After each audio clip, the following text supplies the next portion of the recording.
now that we're back, let's continue on. The eternal cycle. An eternal cycle. Looks like she's monologuing to herself now. Why make direct contact, huh? It's true there's no need for that. Actually, there's no need for any explanation or history lesson. If I just want to end your lives, there are way more faster and easier ways to do it. Like targeted plague, that only kills those I aim for. Dear God, she considered a plague, like, when you think about it, remember the Black Plague was a thing. It kind of destroyed the reputation of rodents everywhere. Like, wow, that's just pure evil. When you realize it, mice are pretty cool, as well as rats. Regardless, let's continue on. But yeah, of course that would be a waste. Such souls, your quality appear once in a millennium? Huh, so she wants our souls. Regardless, she apparently wants to salvage us before she does something. And finally, we're here.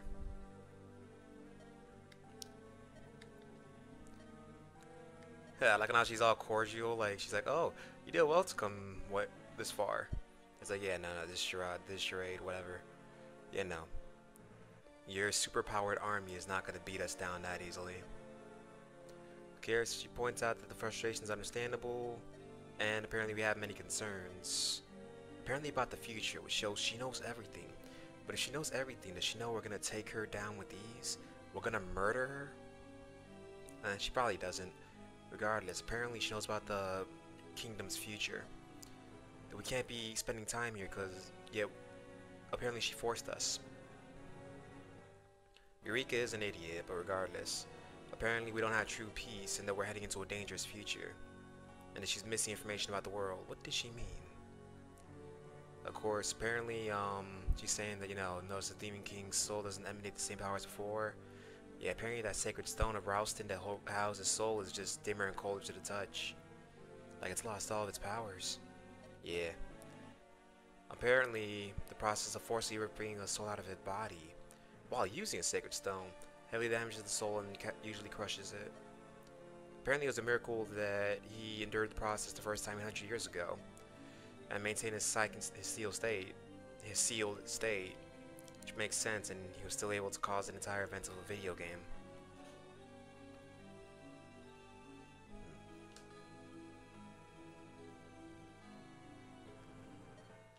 Apparently that shows his amazing willpower. Even he would never endure a second soul ripping, which made sense. We ripped out his soul again.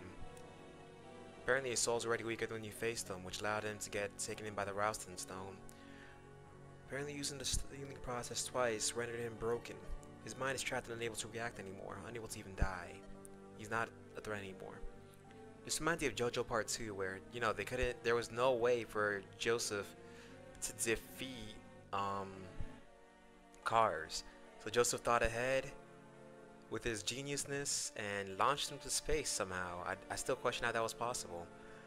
And even though Cars became the perfect life form, he couldn't survive in space and he became a stone, basically. If the last panels of Part 2 are correct, he apparently lost the ability to think. He just stopped thinking altogether and he was just done. Regardless, he's apparently going to be a threat never again to the JoJo world, especially after the whole Part 6 stuff. Yeah, I guess Cars and the Demon King have a similar situation in this situation. Apparently, they're nothing more than decorations now. And he knows it. And she knows it. He knows it, whatever. They point out, but isn't that a good thing? Yeah, it is good, but now we're left with the powerful sacred twins without any fear of repercussions. There's nothing holding us from unleashing the sacred twins on each other. Apparently, ambitious minds have already set their expansion plans in motion. And apparently Ephraim knew. Yes, it's true that after the war, some are trying to take advantage of the situation. What? Brother? It's like, really? She's the princess, she doesn't even know what's happening. Apparently he didn't tell her about this because it would affect her opinion on the Allies. And she was busy tending to Grado's refugees. Apparently he also told Seth not to mention this to you.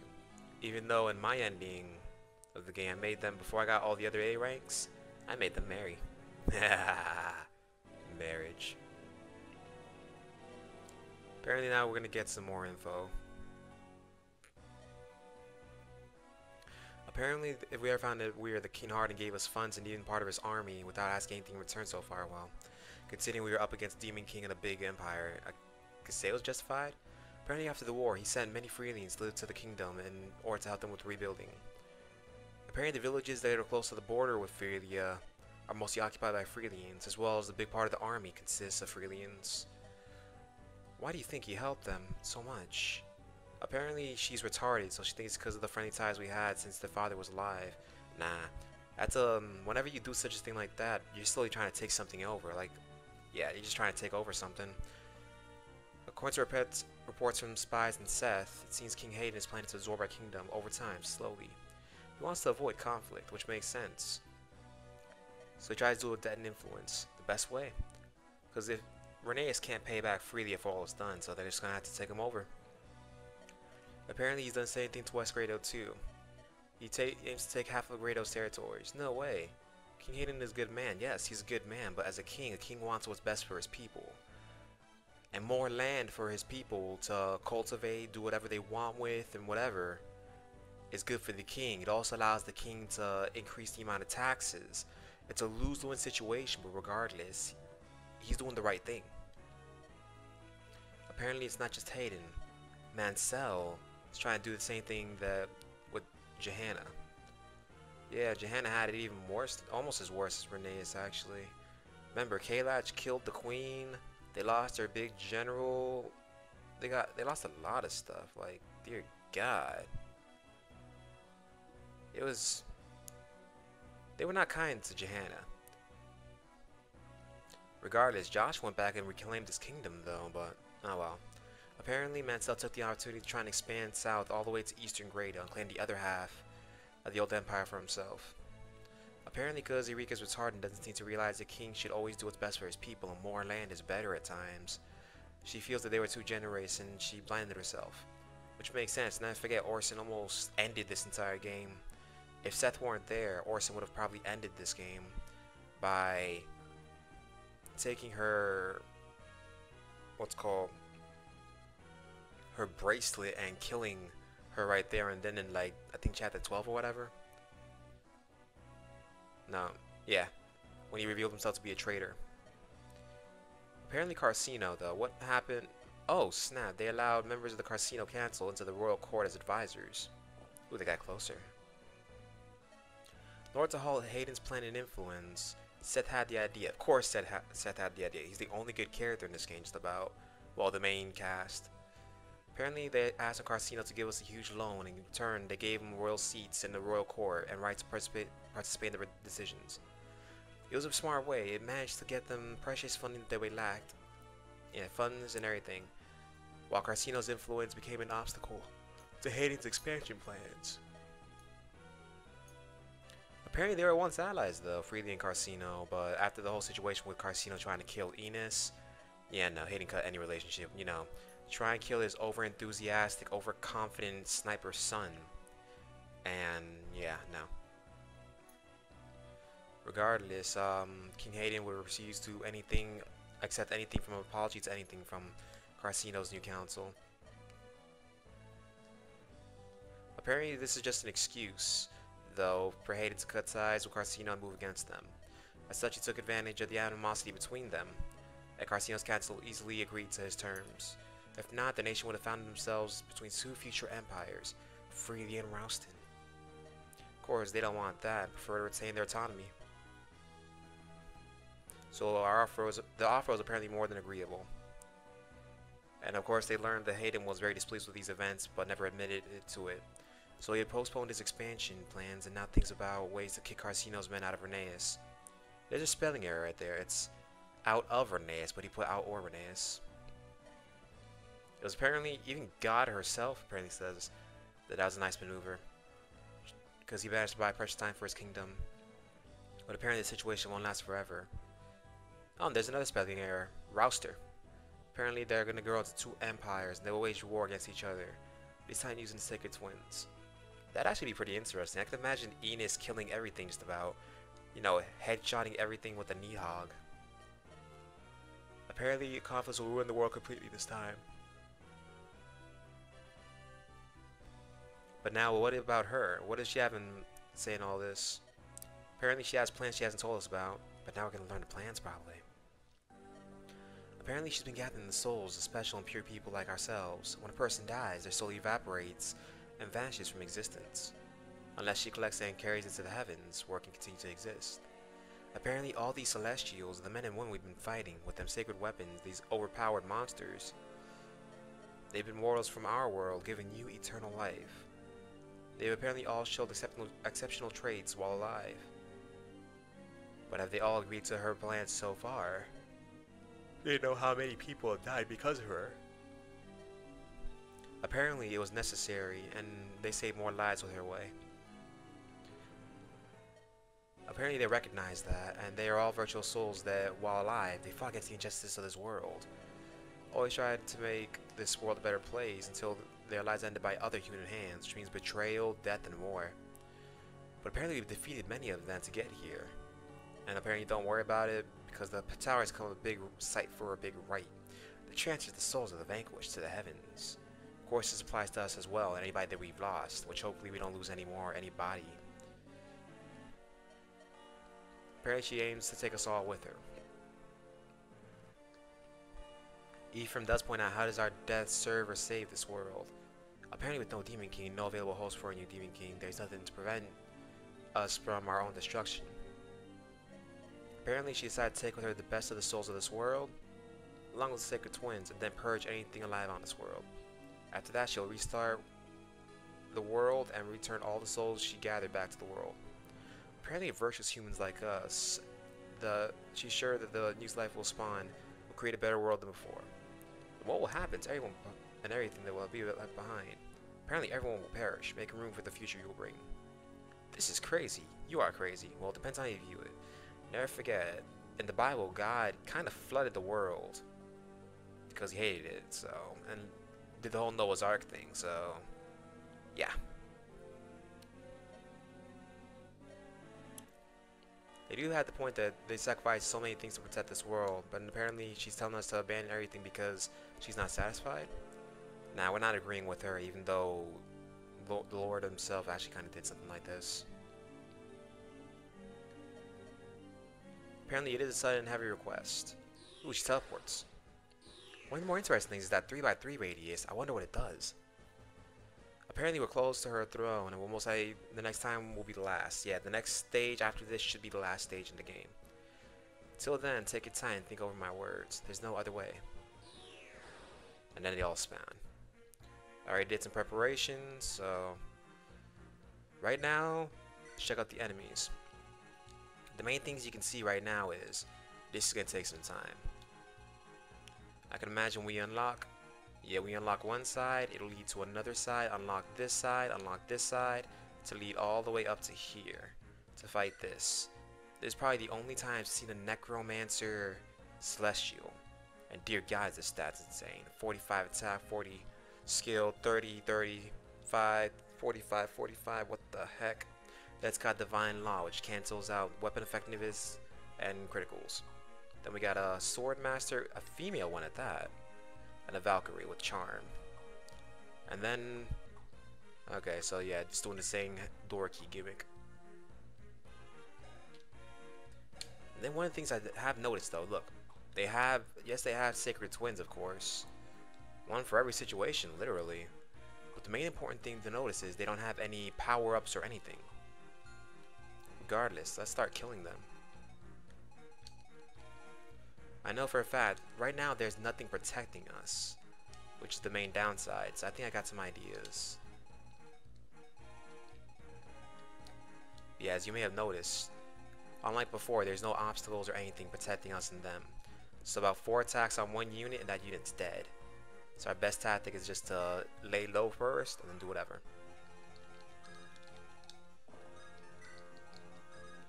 I think I'm going to rely upon our sacred twins for a bit. And their sports.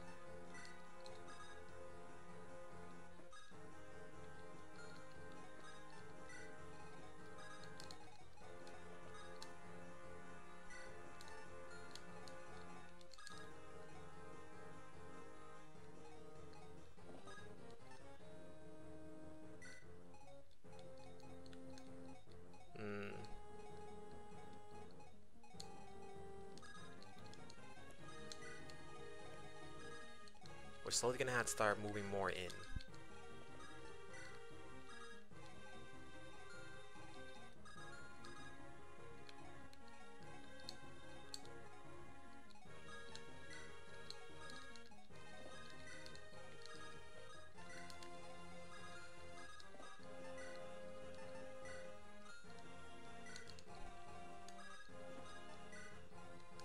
Yeah, we gotta rely upon supports and everything in this map.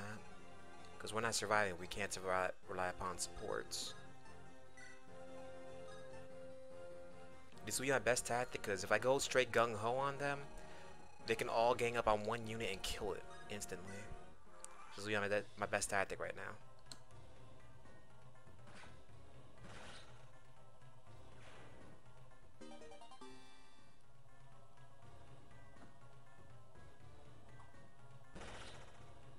Yeah, crits for days.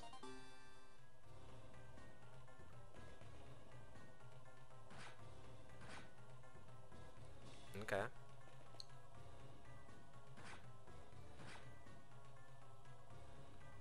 That is blocks that one right there.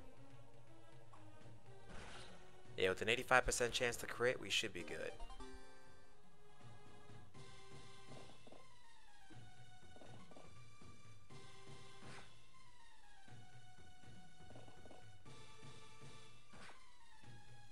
Our magic users are tanks. That works.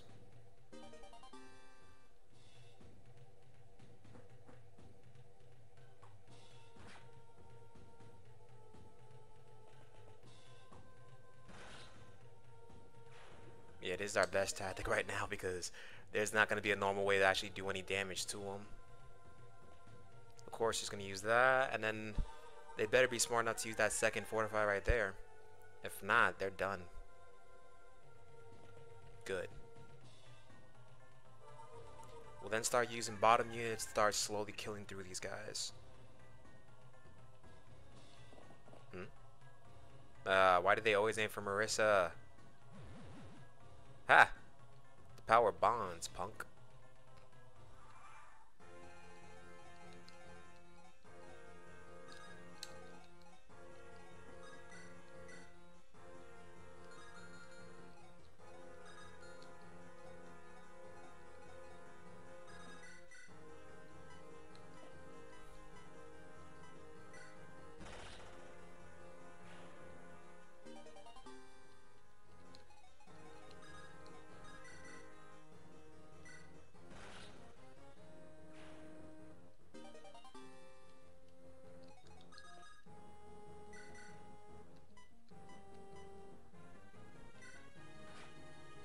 Dang it.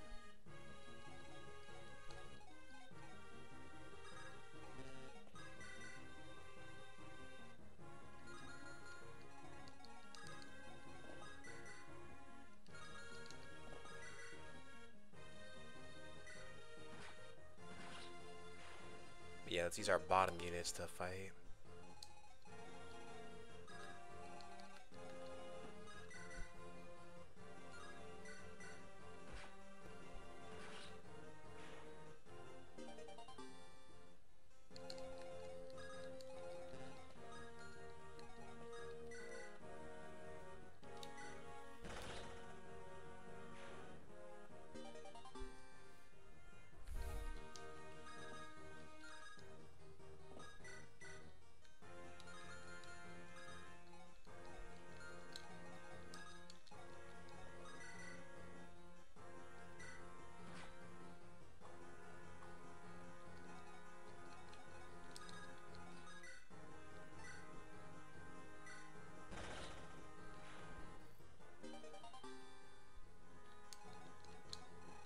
That'll clear through this side real quick.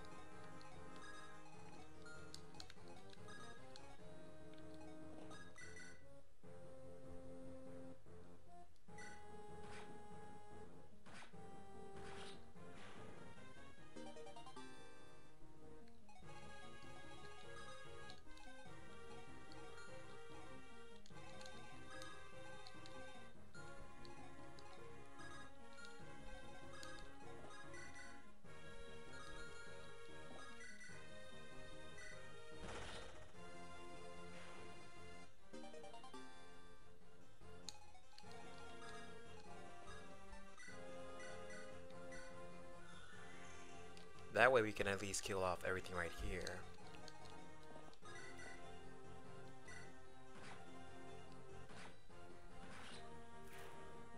Ow, ow, ow, ow, ow, ow. Sorry, I'm still not used to using a mic like this.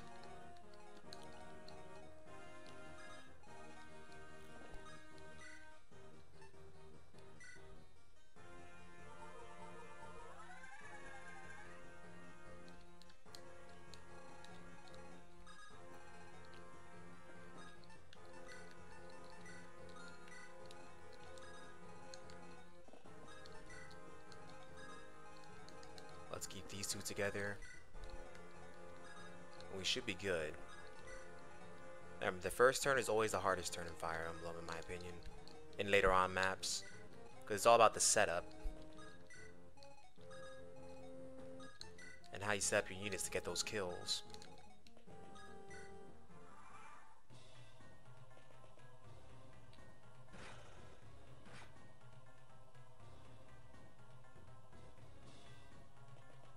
Oh snap, that boss is moving.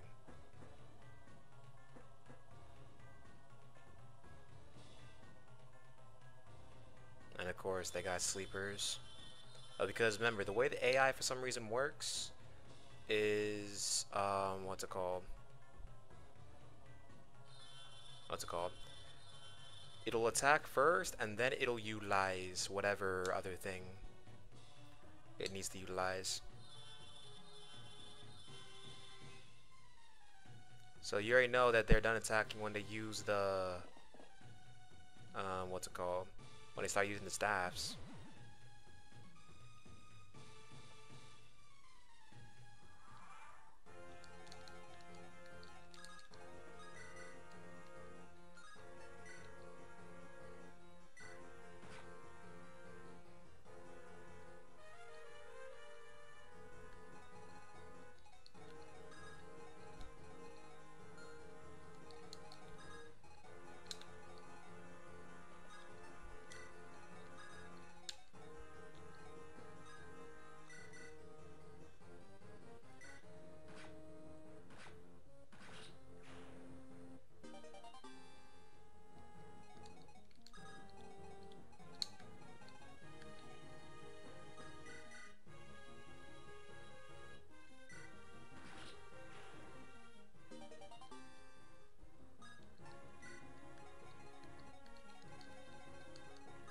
This, but I'm gonna have to try and plan this out.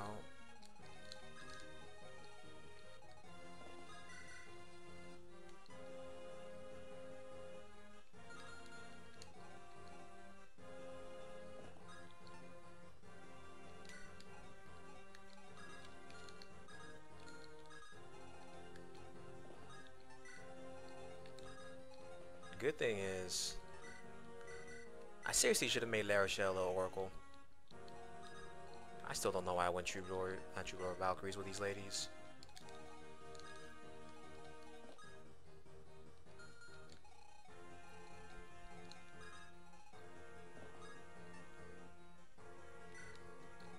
This will give me time to fully get my crew back up here.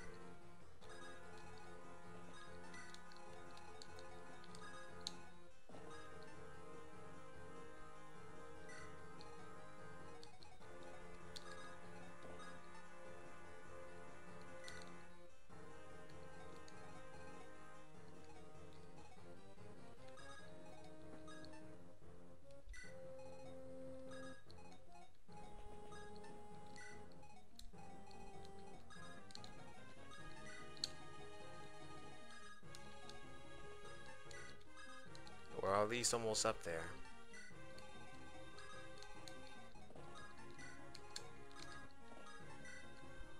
Oops, I forgot to heal stuff.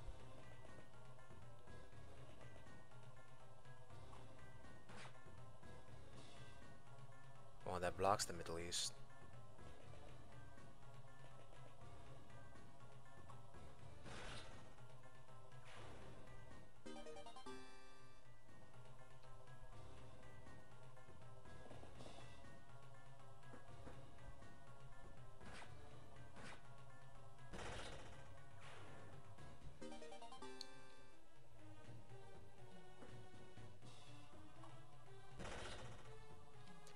basically prevents anybody from really attacking us.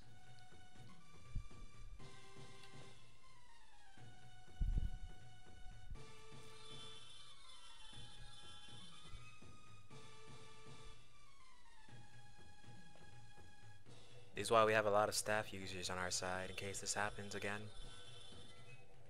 I always found it interesting. Apparently Gleipnir doesn't count as a... You can use Gleipnir even if you're silenced.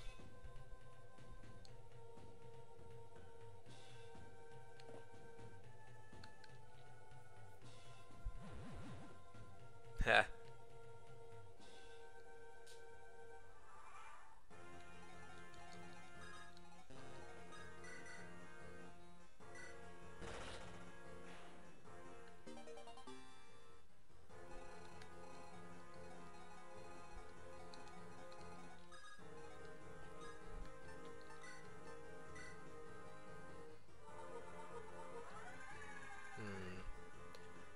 That takes care of healing.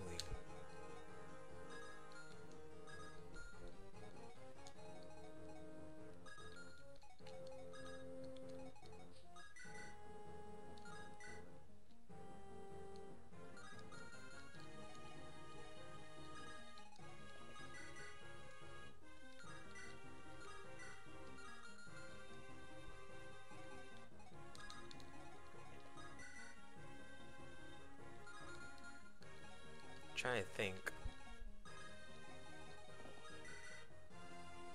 This'll do.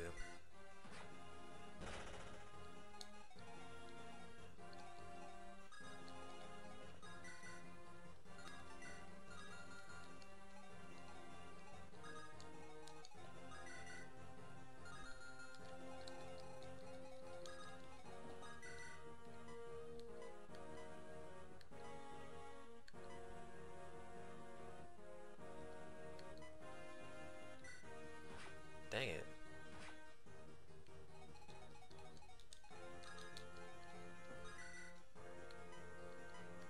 Yeah, I don't need to worry about that guy.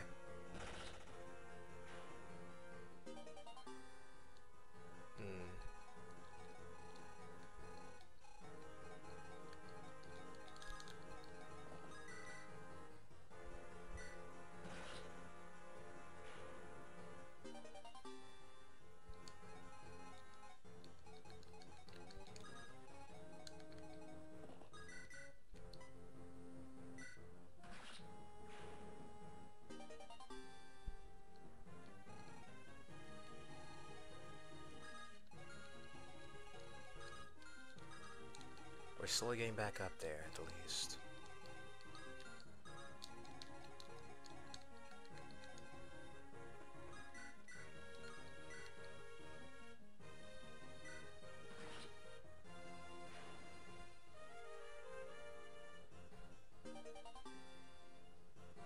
Yeah, we're gonna have to refill with Mir soon.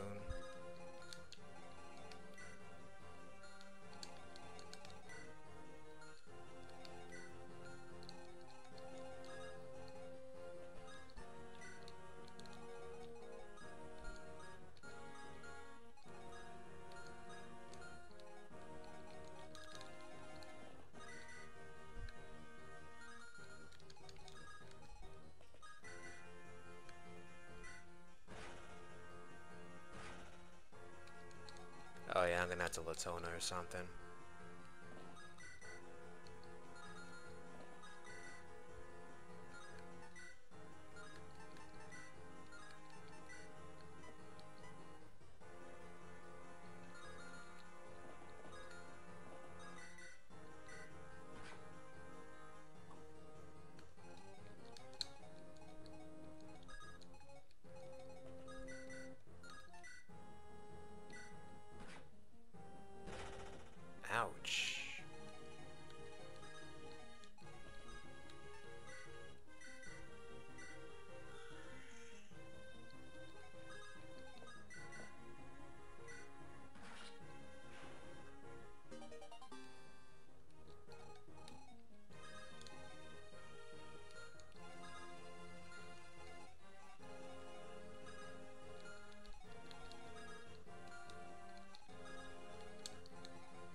We can't attack anymore.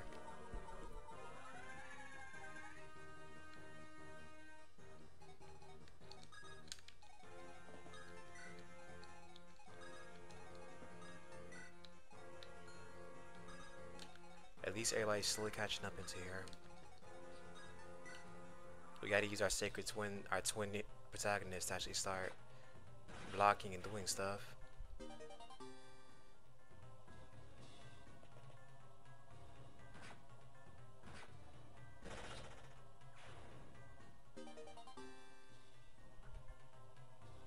We got an actual wall of heroes. Better be careful about those guys, though. Yeah, just I thought.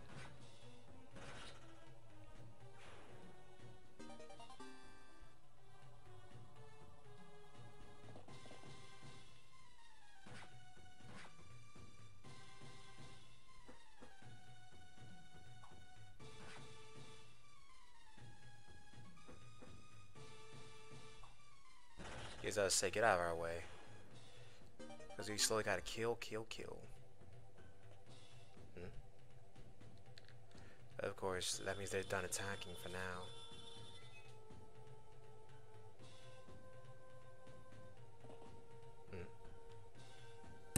Ow. I hit the dumb headphone thingy.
Nice.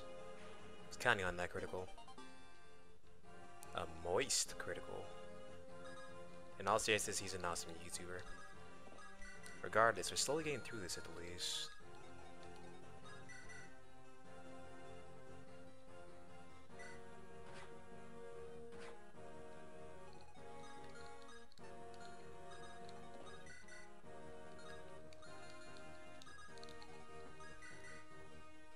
That'll work.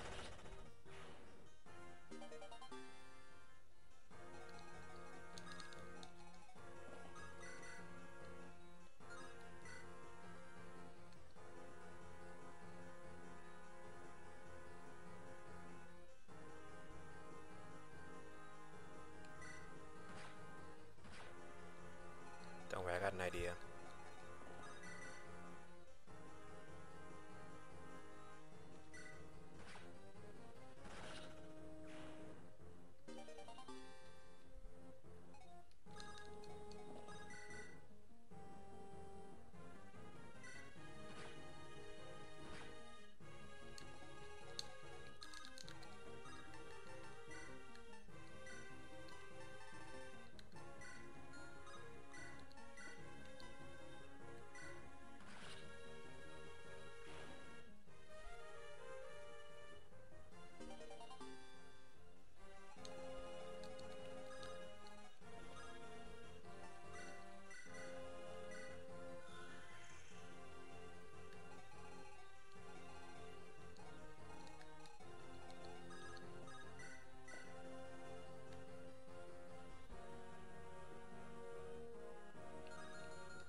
didn't make Sailor a healer this time.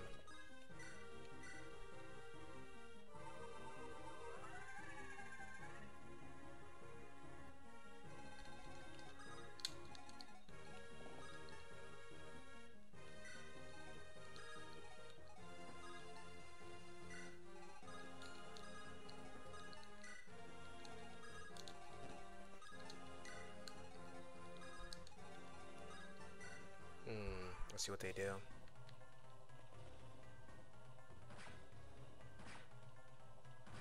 Alright. Gleipnir's too heavy.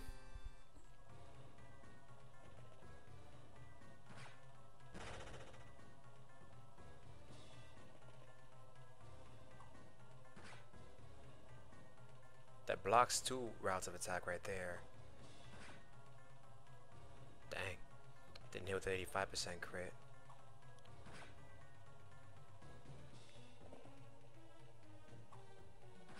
Dear God, I am not critting. The world is pure evil.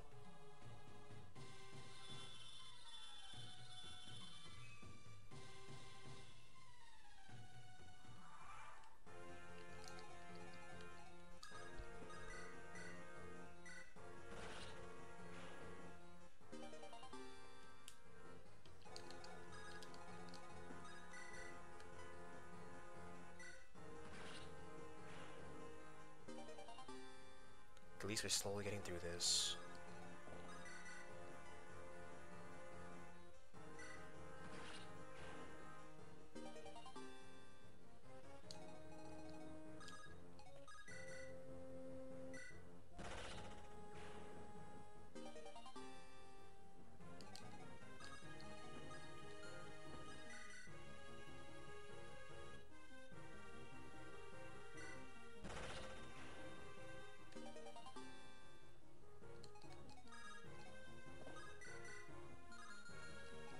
Let's just Divine Stone it.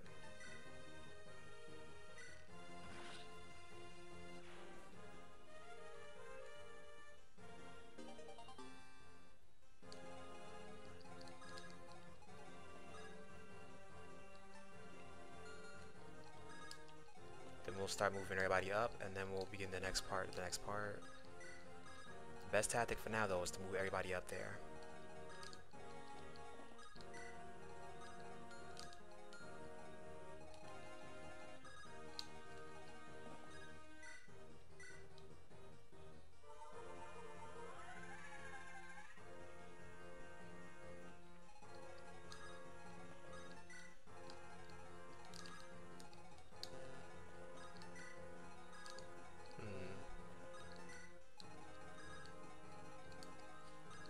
Wait, does he have anything?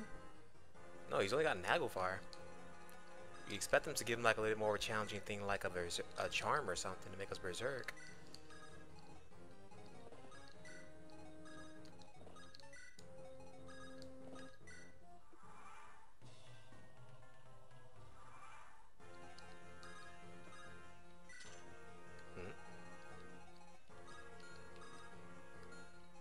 What did that unlock?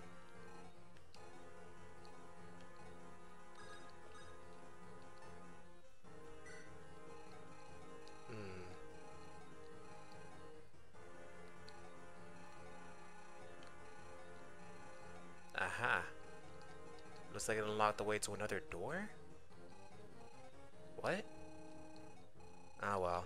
We'll end it for now. Thank you all for watching. Until the next part, goodbye.